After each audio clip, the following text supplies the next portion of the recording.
Tuesday, January 7th. I'm Adam Walsh, and this is The Signal. After months of pressure to resign, Prime Minister Justin Trudeau is on his way out, and a new chapter is starting for the country. Here are a couple questions for you. What do you think about that? And what do you think about where we are headed?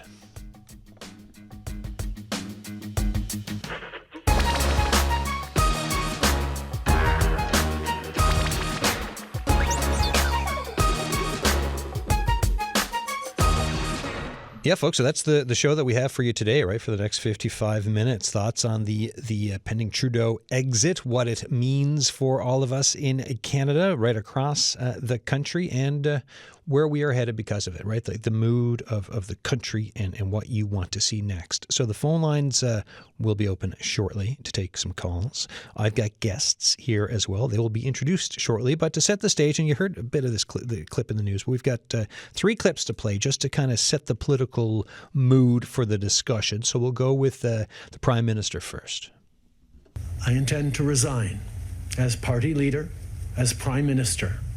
This country deserves a real choice in the next election, and it has become clear to me that if I'm having to fight internal battles, I cannot be the best option in that election. So that means folks are going to be looking for the next option, right? And as that news came out, responses came in. Here's Conservative leader Pierre Poilievre. Everything's out of control, and now the government is out of control. This cannot go on. We need a carbon tax election now to choose between the NDP Liberal costly coalition that taxes your food, punishes your work, doubles your housing costs, and unleashes crime and drugs in your community, or common sense Conservatives who will axe the tax, build the homes, fix the budget, and stop the crime. Pierre Poilievre there. Just a note, the music was his, not ours. And here's a clip from NDP leader Jagmeet Singh. So if Canadians give us a chance, give us the honor of leading this country, we're going to do exactly that. Fight for you. Fight greedy CEOs who are ripping you off when you buy your groceries. Fight to make sure you can actually afford a home. So if you are worried about the cuts of Pierre Poilievre and the Conservatives, if you find it unacceptable, just simply wrong that the rich keep on getting richer and the middle class is falling further behind, stand with us. We are building a movement of working class people. We are fighting to win for you. All right. So that sets the stage, right? And the questions again. What do you think about the Trudeau pending exit? What do you think about where we're headed as a country? If you want to join the discussion, 709-722-7111, 1-800-563-8255. The text line is open, 709-327-8206. Emails thesignal@cbc.ca. And finally, I'm going to get to my guests. Here with me in studio, former NDP MP Jack Harris and former NLPC Party President Eugene Manning. On the line, Liberal MP, former Liberal MP Scott Sims in Ottawa. Scott, yeah, I almost made you an MP again there, but how you doing? I wouldn't wish that upon anyone, really. Let's start with you, and then we'll go to here in studio. Yesterday, it was something folks were waiting for, but I think a lot of folks, as they waited to see if this would happen, it was like, is he going to finally pull the trigger? What were your thoughts? Me? Can you hear me? Yeah, we can hear you loud and clear. So, I've known Justin for quite some time. I mean, I haven't spoken to him in years since the last election, but it started out for me back when he wanted to become leader. And I remember we had a discussion in a restaurant in downtown Ottawa, and he told me he was running. I was surprised because I thought it was a bit early for him to run. And the one thing he told me was when we parted ways, he said, I want to change this country. And I've been trying to figure out, has he done that? To a great extent, he has. There are certain policies that he's put in place that I think will bear fruit down the road. And these are things that are like childcare, the Canada Child Benefit, which benefited him greatly. Less subtle, but probably on the reconciliation issue, maybe. The thing is, though, it's a job unfinished because he didn't want to go. And if he wanted to go, he would have done this back in September. or way back in the summer, maybe. It probably would have been better timing for him if he had done it at that time. But I mean, I won't dominate the conversation. But I'm not surprised. I know a lot of people are saying he's going on his own terms, but he's not. He's basically being thrown out. Jack Harris, your thoughts? Well, first of all, I have to react to what I just heard from Pierre Poilievre. This country is not falling apart or out of control. We have a leadership issue in the country, and that'll be resolved within the next few months. And there'll be a government of one sort or another, maybe a majority government, maybe a minority government. So we'll see. But the country is not falling apart. There's no panic in the land, in my view. But we're at a point now where Mr. Trudeau clearly see the writing on the wall. I'm not surprised by his decision that he made. And I, in fact, predicted it in late December that we weren't going to see the House opening again. So, you know, he had his almost 9 years, I guess, in power. And as Scott said, he's done some things that are probably going to last a while. I think the reconciliation piece is a very fundamental change and shift, and he's moved the needle on that. I'll give him marks for that. Some of the other things are important. The child care, he's brought that front and center and made that an issue. He certainly changed the Senate. Now, I'm not a big fan of the Senate, but the senators individually that are there now are making a contribution that is nonpartisan. But it's not the right institution for us in my view. But it's changed that. And he did a decent job during the pandemic leading the country. So he has a lot of marks in his favor for a so-called legacy. But I think Scott is right. He's not going on his own terms. He's going because he has to go. But we're going to see an election, and then we'll have a new shakeup. And I think that election is not going to be as simple and straightforward as the axe to tax propaganda that Poilievre has been spouting for the last year. We're going to have an election about who's going to do what and what the policies are going to be. Eugene Manning, what do you think? What are your thoughts? Either for what the other guests are saying so far, or just around the news and when Justin Trudeau finally pulled the trigger to talk about his exit. Well, Jack mightn't think the country's falling apart, but I think we could definitely use some plaster and paint in a few spots for sure. I think there's a few gaps there. First of all, I'd like to give Prime Minister Trudeau his due. I mean, the man spent 9 years in office, and heavy is the head that wears the crown. And Jack and Scott can speak to this more than me, but when you're in that arena, that's a fine shift for anyone. There's a lot of legacy that Justin Trudeau is going to leave. Obviously, I wasn't a supporter right through. The legacy I think of is when I filled up my truck to come into St. John's this morning, it was $27 on a carbon tax. That's going to stay with him, and it's going to stay with the Liberal Party for a long time. I think the largest issue, and actually, Jack, speaking to some of the points you made, is that the conversation, how he's changed the country and changed the federal public service and the federal government at present is he conflated the two things of making government work and making government bigger. And I think that is what caused all of those things. Really come back to your slogan, axe the tax, build the home, stop the crime, and fix the budget. I think all of those speak to that problem that Prime Minister Trudeau had throughout his tenure. And not to go down a carbon tax hole on this, but I do want to just mention the recent, I think came out last week, University of Calgary report that looked at the carbon tax and how it affected consumer prices between 2019 and April 2024. And the study said most price increases over that time were driven by global factors, surging energy prices, disruption of supply chains caused by the pandemic. And what this study is saying, and these economists are saying, is that the carbon tax had a minimal impact on inflation Canadians experienced from 2019 to 2024. But so just to put that out for you, we're just wondering if you'd seen it or in your thoughts on it. I had not seen it, and fair enough as it comes to food pricing, and I may challenge that. Yeah. However, as a contractor, I buy diesel by the thousands of litres. It's 20.74 cents a litre today. Yes, you're one of the folks, yes, because like for me driving to and from here, from like where I live less than 5 kilometers away, don't do a lot of driving. When I get the carbon tax check, that I'm in the black. But for you as a contractor, it's a you're straight in the cost. red. I put 25,000 kilometers in my. Yeah, but you're in business and you're into business. The issue is one of the things, and one of his failings, frankly, on a political level, and it was very stupid of them to do it. They brought that carbon tax in and they turned back the money to the ordinary consumers.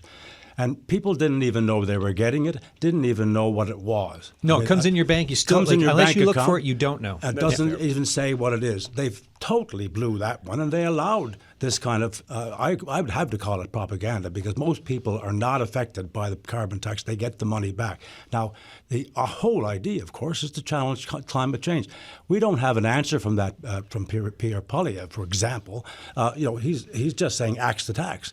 These guys were all opposed to regulation as conservatives, because regulating business is a bad thing.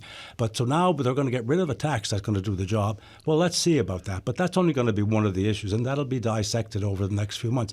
I think the campaign for the next election is actually starting now. And I like when we talk about the carbon tax, a lot of that conversation, and it's Eugene, just as you just talked about, it's either the cost of doing business, the cost of living, the cost of having a family, and there is a very big discussion to be had around the cost of living, and that has been ongoing in this country, in this province, and folks being able to afford to live and try to thrive, right?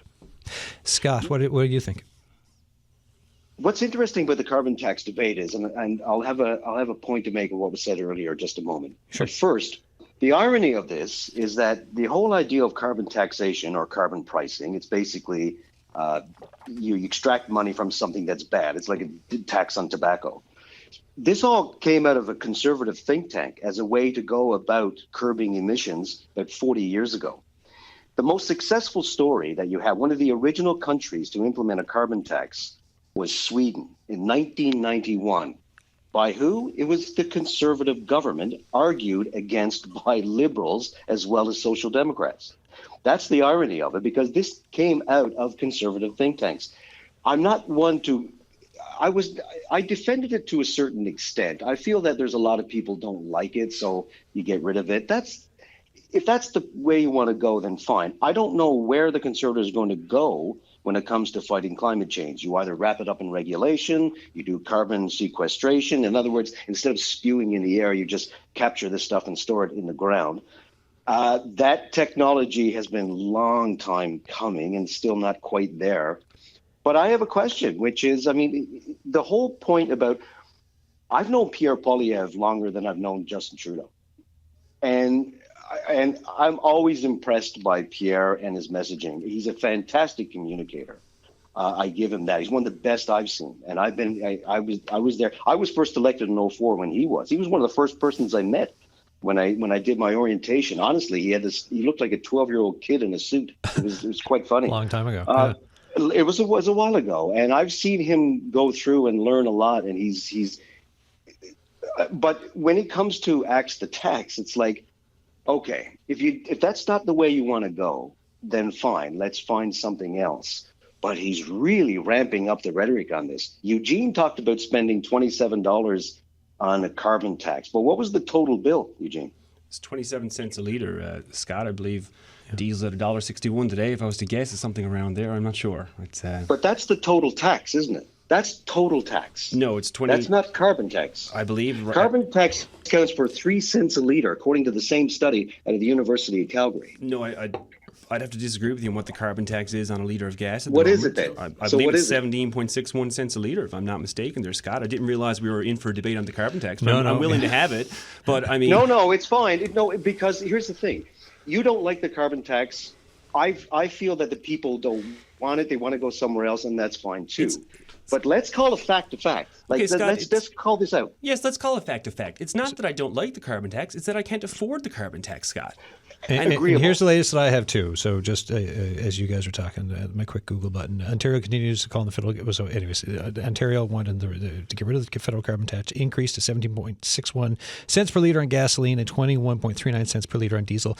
1st April 2024. So Scott, you're only off by a factor of 5. Yeah. You're doing much better than your former prime minister. Yes, that's right. Yeah, but here's that's as April 1st, 2024. Yeah, and then it's going to go up again April 1st, 2025, right? Yeah. So it'll continue up to 37 cents a litre in 2030. Sorry, Scott, didn't mean to interrupt you there. 2030. No, that's quite all right. That's good. So in the article, it explained about inflation could have driven it up that much anyway.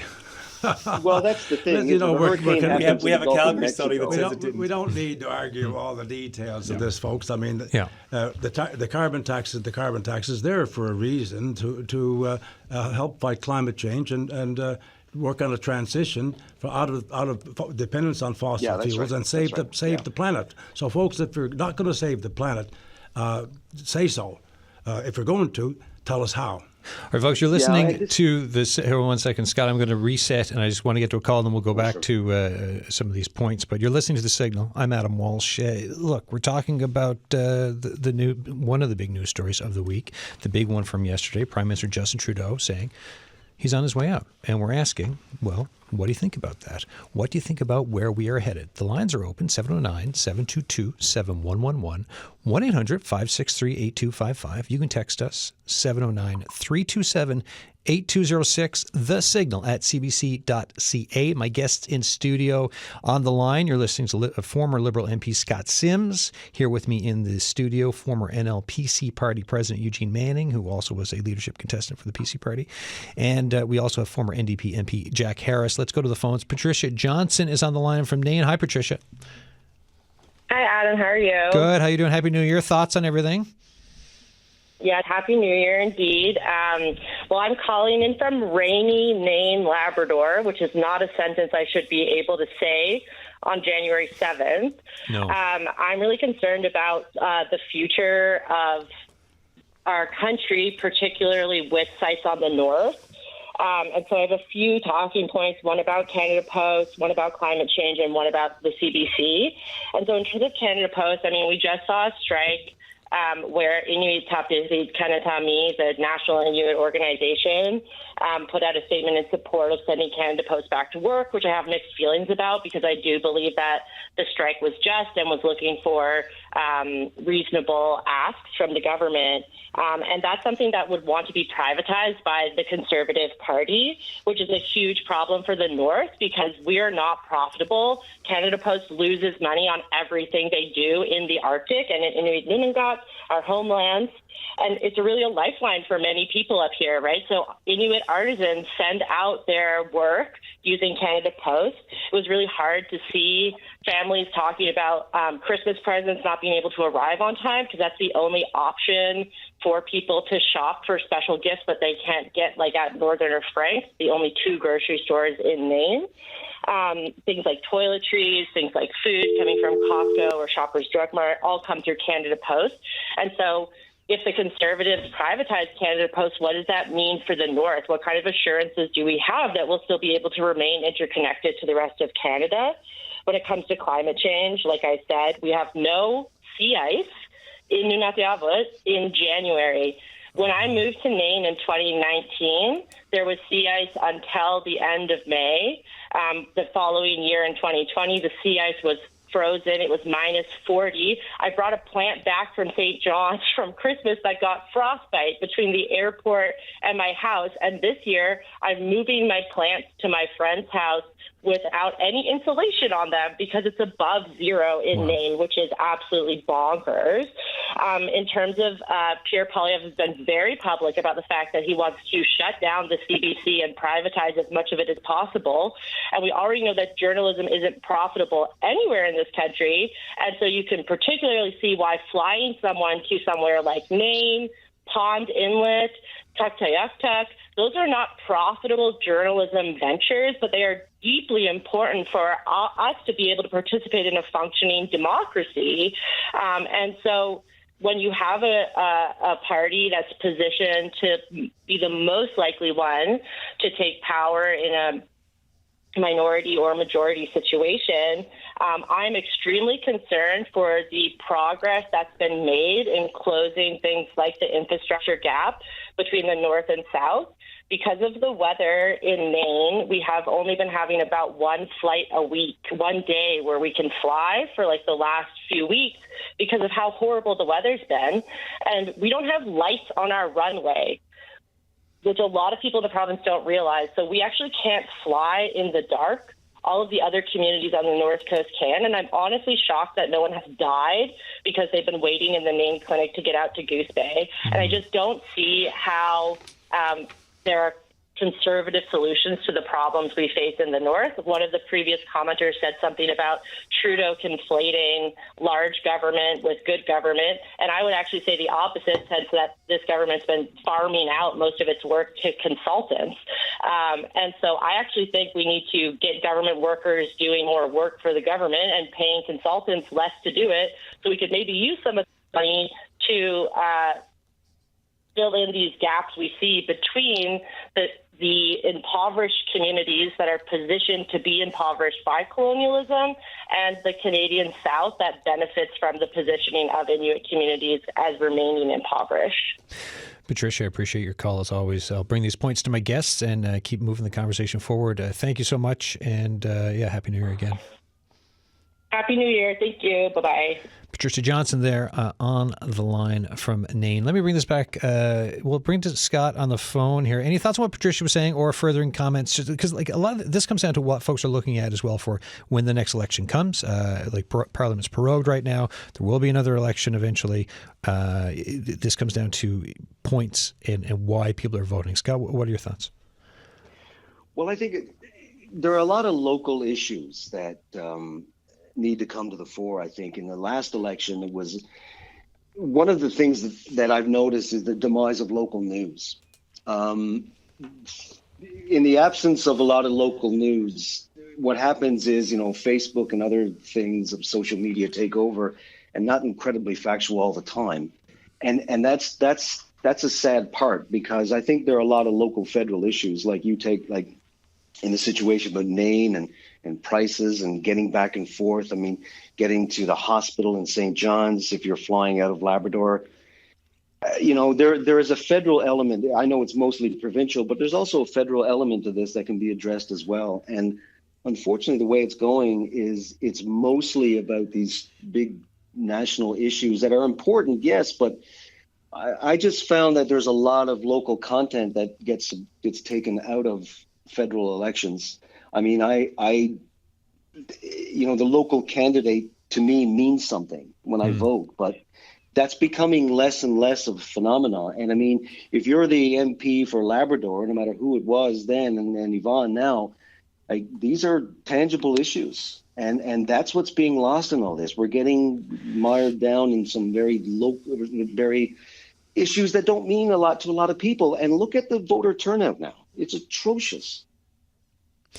Eugene, what do you think? First off, I would just like to point out that while I'm a supporter of the Conservative Party, I'm by no means a representative of the party. Exactly. I think we're all just here. Thank you for that. On our own, as our own personal opinions. Yeah, political commentators. Yes, no one's representing specifically, but yes. Well, that's a new title for me. I'll add that to the resume. You like that? Yeah, the business card. And Scott, I will say, no one ever went broke going on CBC Radio telling CBC how great they are. But coming back to Patricia's point. No, tell me about it. It's a fine glass of water, Jack. Coming back to Patricia's point in Nain and the challenges in Nain, the lighting on the runway and the ice. First of all, I would say that, once again, the conversation here today is regarding Justin Trudeau. It's been a Liberal government in Ottawa and a Liberal government in Newfoundland and Labrador for the past 9 years. 9 years total. The Conservative Party and the Progressive Conservative Party provincially share many of the same issues that Patricia has. Coming back to my point on government, about bigger and smaller government, it's not how much you spend, it's how you spend it. Yeah. Federally, we have a $60 billion deficit. Right, and none of these issues are being addressed. We look at Canada Post and those challenges, and I share that last mile.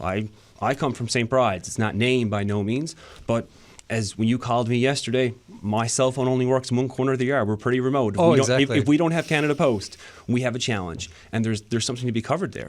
But once again, what has this government done, and what is the legacy? We talk about the reconciliation piece and the Inuit in the North and these type of things, and while I'm sure. Not to take anything from Prime Minister Trudeau, but one way to put it is he replaces what works with what sounds good. Mm-hmm. And give the man credit. He could give a great speech and he could carry a lot of things in that national theme. But when you get into the local issues, there's a huge gap. And just for one extra second, Adam, speaking of the ice in the North, it brings up a huge issue that we have today because we're in a paralysis now with the government prorogued till March, and it's been essentially paralyzed all fall as well. Paralyzed all fall. Right. We just have President-elect Trump just got elected in the U.S. in 2 weeks. What has he been talking about for the past month? He's been talking about Greenland, the Panama Canal, and Canada.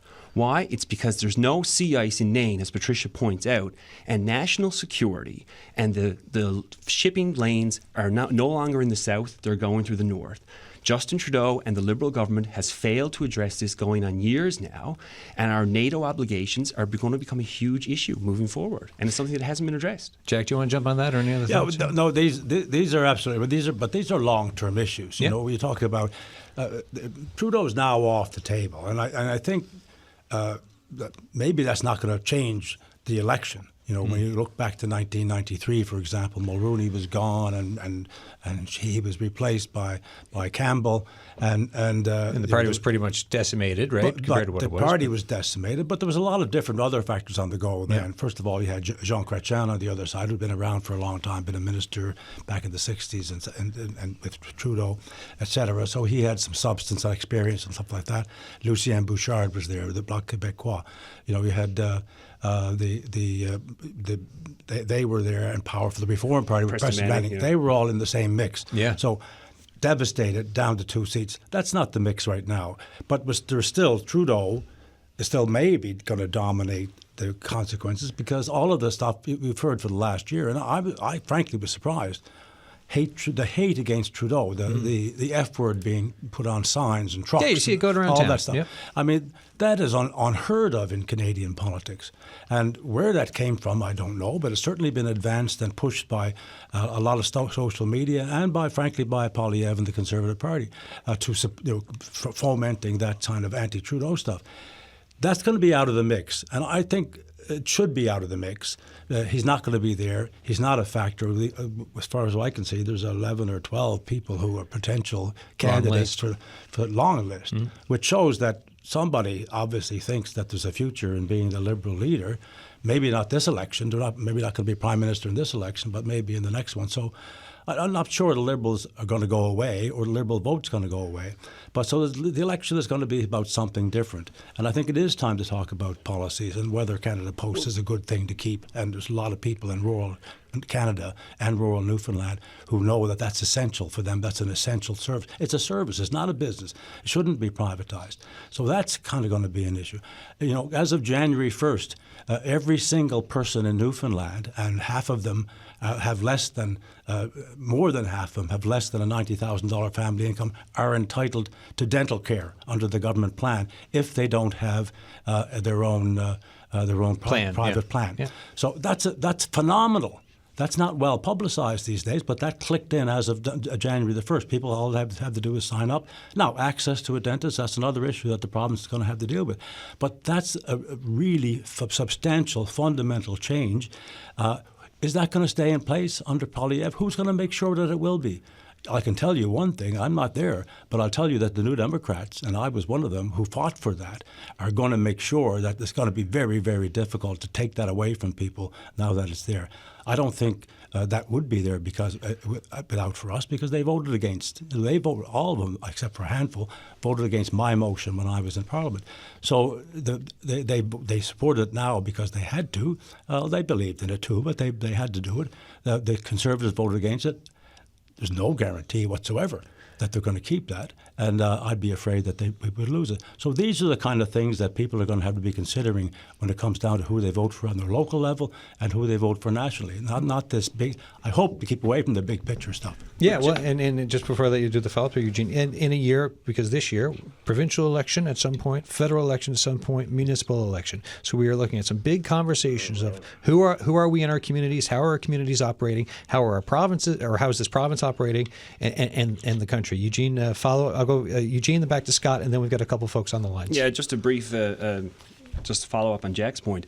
As I speak about the North and the ice and our NATO obligations, coming back to that, the champion of that is not even the Conservative Party. It's been Wab Kinew, the NDP Premier of Manitoba. He's been screaming it for 6 months to anyone that'll listen. Not all of these things are party lines. No, I agree. And Jack, believe me, you've done some great work. I'm not trying, but and I was on the Defence Committee, for 6 years as well. With the Conservatives were in power, we were fighting for better action in the Arctic at the time, big time. Oh, look, very, very important. I remember when I was in the reserves on the MCDVs in '02, sailing up. We were the first Navy ship into Kimmeroot on Baffin Island as part of the Canadian government of the times efforts to get further into the north. Now there's new ships that have been built, and so there's a giant conversation of security, patrolling, and sovereignty in that area, which is, and the conversation continues on that. Scott, any follow-up thoughts before I go back to the calls? Well, just a final thought about the north. Yeah. The ice melt is quite substantial to the point now where traffic has increased dramatically, international traffic through Canadian waters. We're a small country population-wise, but look what we have to administer. Yeah. And I don't know if we're able to do that. For instance, search and rescue under defense, and I was on defense committee when Jack was there, and we did some good search and rescue. And I remember, you look about it, you got Comox, Winnipeg, Trenton, Nova Scotia, and Gander. Now, if you notice, the closest place to the north, as far as bases go, is Gander. So something's got to be done because if something happens up in the north, and it could be from any of those countries, Russian ships are patrolling the place. They're all over. They've got these massive icebreakers. The irony is, if something happens up there, we're going to be the last people to call because we're just not ready. Let's go to the lines. Mike Kehoe's on the line from Paradise. Hi, Mike. First of all, thank you and thank your guests for showing up there today. Much needed conversation. Adam, my concerns, first of all, I wish Mr. Trudeau all the best. He's only 53 years old. He's made a very significant contributions, whether we like him or not, and I think we have to recognize that. And that's a very, very difficult role to be in, no matter what your feelings on his politics are. I think, it's unfortunate that he had to be forced out. He was forced out. I think my big concern for Mr. Trudeau is at the end of I thought he was very disingenuous. It was like Jack mentioned a few moments ago about the dental plan, and then we have child care, and then we have pharmacare. And, it's almost insulting that the Liberals were putting this out there that they did this, when in reality, the minority government and the NDP did it. And, of course, the NDP sold itself short as well. And there were many other issues. They became very entitled. They entered a period of, they didn't really respond anymore to the voters and those types of things. My big concern, though, is Trump 2.0. Incorporated. We, in my opinion, I could be wrong in this, I don't think we've ever had a Canada that's as divided now as it has ever been. And if we were a company, if we were Canada Incorporated, and Trump was looking at an acquisition, and we laugh at him on, the 51st state and everything else, but if we were a company, Trump and his cohort will be looking at us as a very nice morsel of food to pick up, and I think we're divided amongst ourselves. Alberta, Quebec, any of those, I believe that the United States, Trump in particular, is not beneath them, could target any of those to divide and conquer. So that's my big concern with Mr. Trudeau's legacy here. Excellent, Mike. Thank you so much for the call. I'll put this back to the guests now because it is like to bring up. We got someone else on the line there. To bring up Trump 2.0 and also a divided Canada. So, Mike Kehoe, thank you so much for the call, folks. We'll go with the studio this time first before we go back to Scott. And we've already talked a bit about Trump, but Trump 2.0, divided Canada. Eugene, what are your thoughts on the approach? Because you mentioned the North, but also, the threat of tariffs, and also just like as the original Trudeau talked about, the whole, in bed next to the old elephant type of a quote, right? Yeah. Trump 2.0 is a huge issue. How we all laugh about the 51st state is something that I think is a huge issue for us as a country. And once again, coming back that Parliament is now suspended. I know the functions of government carry on, but we're looking at a leadership contest possibly now where we're going to have 6 or 7 senior federal ministers, not with their eye on the ball, but chasing their own personal ambitions. Meanwhile, we have to have people like Danielle Smith in Alberta, Doug Ford in Ontario step forward to carry that torch for Canada. because we don't have a cohesive unit on the federal scene. And that's a huge issue, whether it be a divided Canada. It's an issue of sovereignty. It's an issue of security. It's an issue, an economic one. Adam, when I leave here today, I'm headed to a fabrication shop in Donovan's to pick up a steel fab, and on Monday I'm driving to Corner Brook to an aluminum fabrication facility. This tariff is very real for me. Yeah, you're trying to buy stuff now to get ahead of it. I am pouring concrete this week on stuff that I won't use till April because I'm probably money in and doing so at the moment. Right. And that's a real challenge. And the biggest issue business has, and coming back to affordability, and to your point, Jack, and businesses, it's consistency and certainty. Oh, yeah. The worst thing is uncertainty. For business, of course. For business, because Yeah. how do you plan? How do you build it in? There's planning, and also there's that bit in business where you take a leap for that next step, right? So you plan, and then you say, hey, I'm an entrepreneur. I'm going to try to do this. I'm going to launch this. I'm going to try that. I'm going to see where we can go with this. And if you've got, to your point there, Eugene, right? If you've got uncertainty, how many fewer folks are going to take that step and that leap and to be productive? In 2016, on Trump 1.0, with the aluminum tariff, one of the largest projects I'd ever had as a business owner, I had a huge aluminum fabrication out of Maine in transit. And it delivered in the first 15 days of January. And that saved me a considerable amount of money. But when you talk about that concern, now, but where do we hear now on the national scene, especially from our federal ministers and our federal government, what the plan is? Look, I think Doug Ford has done a great job. He came out yesterday, he's done well. I think others are stepping forward. I think our own premier are trying. But they're trying to carry the water for someone who's obviously slacking off in their job. And, I mean, can we just wait for the Liberals to figure out their own internal turmoil? I mean, what's the plan? Yeah, and there's a big discussion over diminished influence and what that can mean with allies and partners and stuff. Jack, I'll go to you before I go back to Scott. Yeah, well, of course, Trump is he's a menace, frankly. He's unpredictable. What is he going to do? He's got too many things to mess up to really focus on what's going to do with Canada, frankly.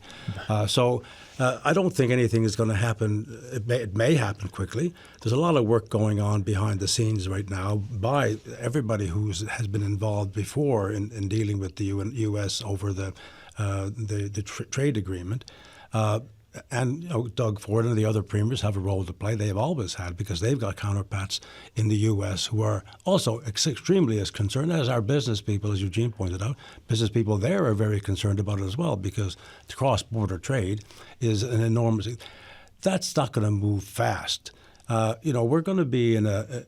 He says he's going to impose them on day one. I doubt that, frankly. Yeah, because he'd also mentioned about ending the war in Ukraine on day one as well. So there's a lot. Yeah, there's a lot on day one he's trying to do, right? He's going to have a busy. He's going to have a busy day. He'll earn his stamps that way. I can tell you that.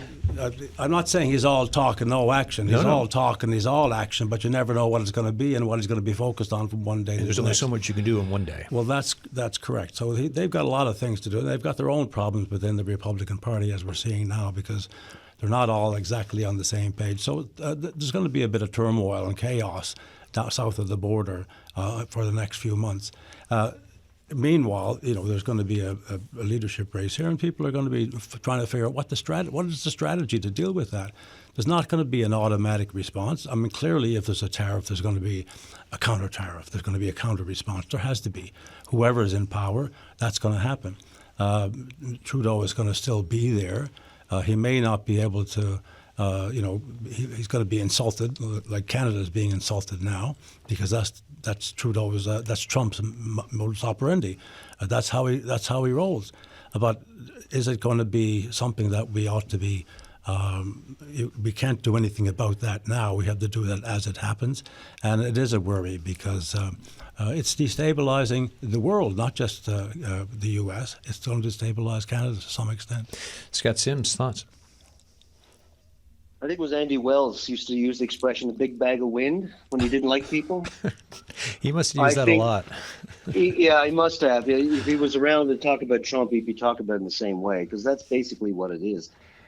Not only is Trump, I mean, it was funny when he first talked about the 51st state. It's not funny anymore. It really isn't. No. It's taken on a nasty tone to a point where you're insulting a sovereign country, one that is supposedly your best friend. To him, it's a bit of a carnival. It's a bit of a joke, but that's the worst part of it. So the other thing about Trump is it's a moving target. Remember, he didn't have a plan. He had, quote, a concept of a plan. And I don't even know if he explained what the concept was, right? Because if you watch his speeches, if you manage to get through an insufferable amount of talking over 35 minutes, then you would see that he's madly off in different directions. It's almost like you make it up as you go along. I agree that actually Ford has been probably the most effective in countering his arguments. I think the federal government has been absent in that part, and that's too bad. I think the Prime Minister is stepping away from that, and that's too bad. But something's got to be done, because as Chrystia Freeland used to, when she was going through Christmas, she used to come to caucus and talk about, she used to say to the negotiators, Trump just said we're a threat to America. And they more or less shrugged their shoulders and said, well, that's him. And Chrystia Freeland had to point out, no, that's a thing. Yeah. That is a thing when he says that, right? He's the president of the United States. So it is a moving target. I don't, how these 25% tariffs are going to be crushing, especially for us in Newfoundland and Labrador, because you're looking at, when it comes to seafood, when it comes to mining, the raw materials, we're part of a supply system that's all North America. It's a big question mark, and it's going to take some serious negotiations for us if we can get to that point. Let's go. Can I throw in one? Yeah, sure. Quickly. Can I ask whether or not Mr. Trump is prepared to have the auto industry in Canada and the United States shut down? Yeah. With a 25% tariff, because those car parts go back and forth, sometimes 3 times in the making of one vehicle, and that's impossible. That's a Gordian knot that you can't cut. So he talks big, and he says big things, but he really has to retreat when reality hits, and his own people are going to stop him.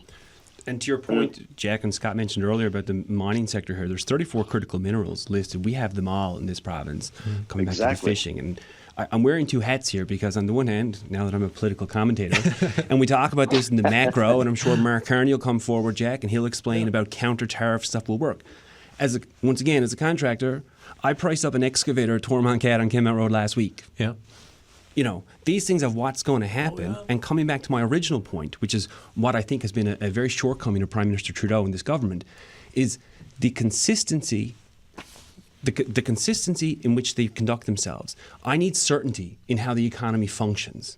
If you're going to offer a tax break and then not offered, or a tariff not offered, it gums up the wheels. And that's where the challenge of, we have a productivity issue in this country, we have numerous issues. And it comes back to the certainty that we can expect from our government, from a regulatory framework, from a tax framework, and how we build around it. And once again, it shouldn't be for us to be questioning here, when there's no clear direction from this federal government, how we are going to deal with President Trump on January 28th. We've got another caller on the line. David Moores is on the line from St. John's. Hi, David.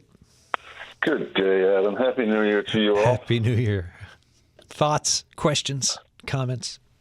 Well, I'm just going to shift you a little bit. The thing that's bothering me for some time is the change that I perceived in the tone of electioneering and political discourse that's happening in Canada.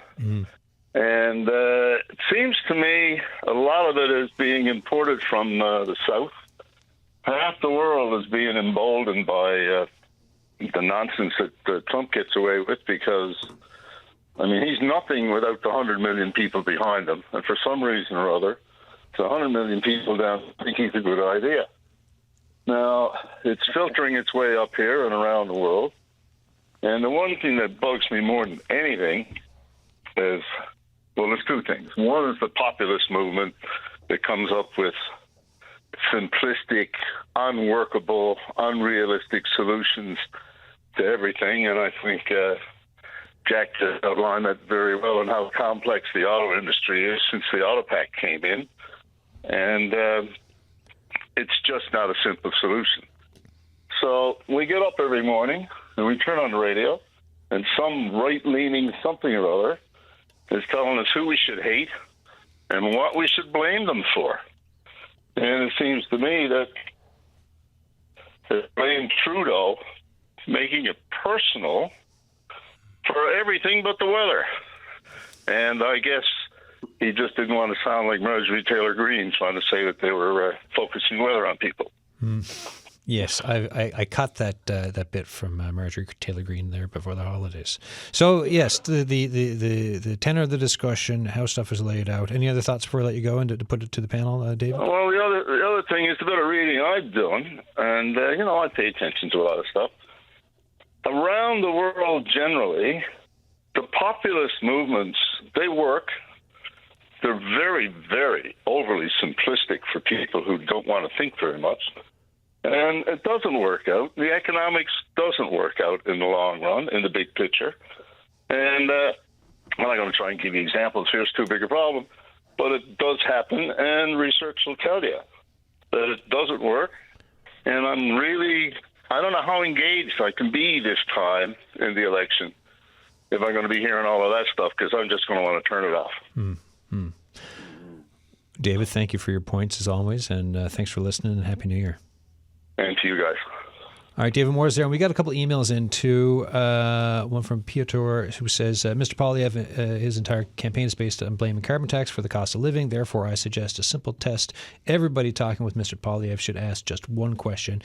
If after you cut the carbon tax and the prices of food and housing do not drop to their pre-COVID levels, would you resign and apologize to Canadians on running the campaign on what you knew wasn't true? Thank you for that email.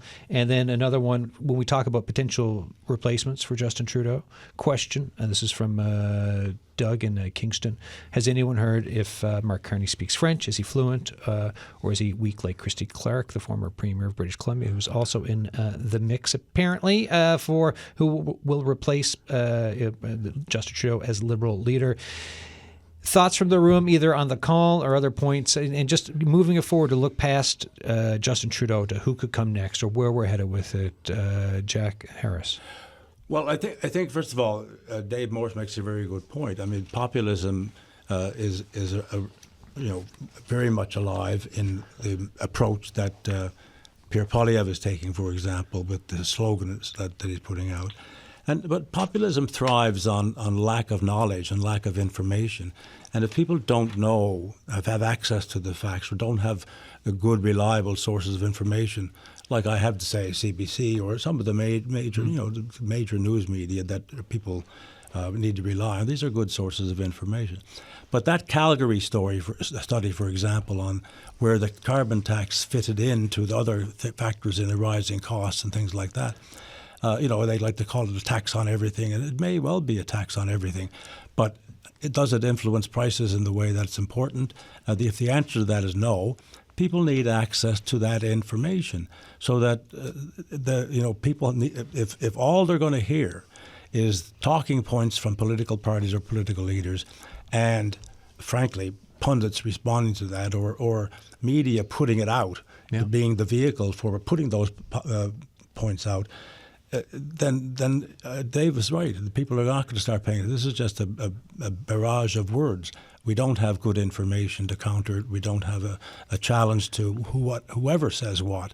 And I think that's a loss that we have. That needs to be addressed. And the media has a responsibility going forward, especially in the next 6 months, because there's going to be a lot of different voices, and getting through all that is not easy. Yeah, facts matter, and conversations around those facts matter, and to get folks to hopefully be part of it and to listen and to learn together, because the world's complicated. Eugene? True, Adam. Facts do matter, and we're talking about making politics personal, so I guess you'll throw it to the right wing something or other in the room, and we'll talk about it then. But just bear with me for a second. And I took it from David's point there too. It was because he's talking on the there's a further right to the Trump than the right left in Canada as well, and then also if we were going to go down that, yes, there's lots coming from that further level of the left. There's lots come from both toxic from both sides of the political spectrum that go a bit too far. I point to that clip I saw last week of Prime Minister Trudeau in BC and the lady,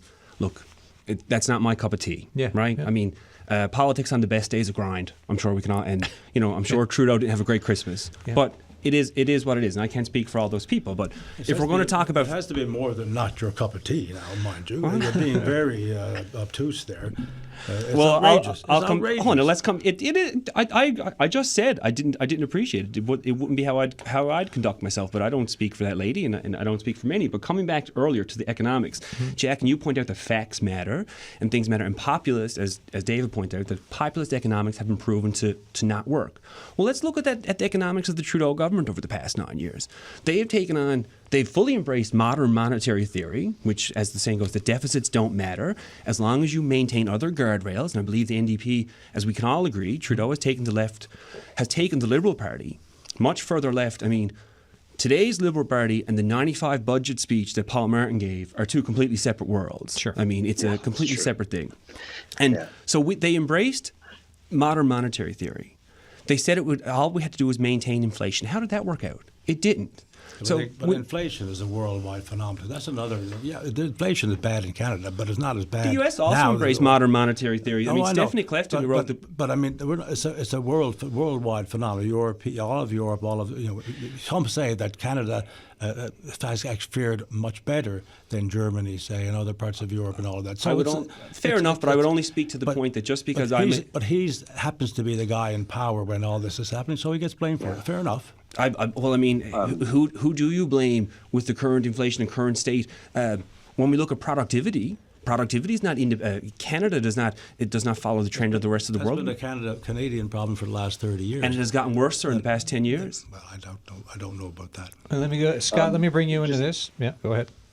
No, this is really good, because one of the things that is missing, one of several things that are missing, as David pointed out in the call, is that the information flow between us as politicians, former politicians, it's easy for us to say as former politicians, but you need to have the conversation about what these policies mean to you, right? I mean, the carbon tax issue, I live in a city right now. I don't follow it as much as Eugene does, because you know what? It matters to him. Yeah. It's a deal. It's a big deal. And it's not so much for other people, but you have to come to terms with the facts that are there.